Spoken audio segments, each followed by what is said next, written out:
If you are wondering if we have HiLight on Google Pixel 11, then the answer is no. Unfortunately, HiLight is not included on Google Pixel 11.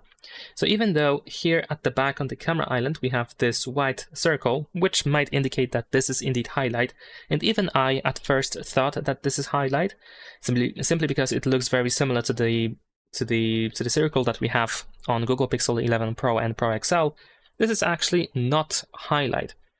And to show you, to prove it that this is not actually HiLight, we can just use the flashlight. So if I turn on the flashlight, as you can see, that is it. So this is actually just the flashlight, not exactly the HiLight feature.